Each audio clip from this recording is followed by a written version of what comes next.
नमस्कार, ABN news live Marathi channel मध्ये आपले स्वागत। आपण बघत आहात ABN news live Marathi. Pench ते अजनेरी दारणा सांगवी प्रवास केलेल्या गिधाडाने वन विभागाच्या परिश्रमामुळे पुन्हा घेतली आकाशात भरारी।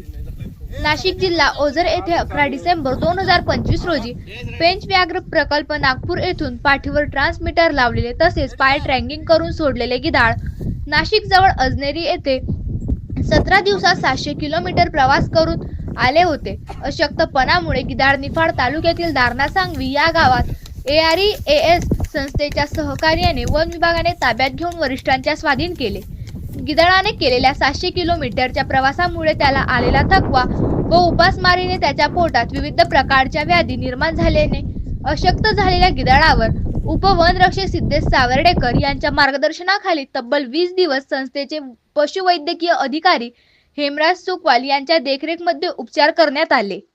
उपचारादरम्यान गिधाडाची प्रकृती स्थिर असल्याचे कळताच वनरक्षक सिद्धेश सावर्डेकर, कल्पना वाघोरे यांच्या आदेशानुसार वन परिक्षेत्र अधिकारी सुमित निर्मळ, प्रवीण रत्नपाखरे, गोविंद काळे, संजय बदादे, सुरेश निंबेकर, हरी निंबेकर, अभिजित महाले, ऋषिकेश तिवळे, अरुण अय्यर, AREAS संस्थेचे संचालक सुशांत रणशूर, किरण पल्लाळ, योगेश शेजवळ, पूजा पगारे, पूनम धांद्रे यांनी गिधाडाला सुरक्षितरित्या अजनेरी पर्वतरांगेत नैसर्गिक वातावरणात मुक्त केल्याने गिधाडाने आकाशात पुन्हा भरारी घेतली। प्रतिनिधी किशोर बस्ते, कसबे सुकेने।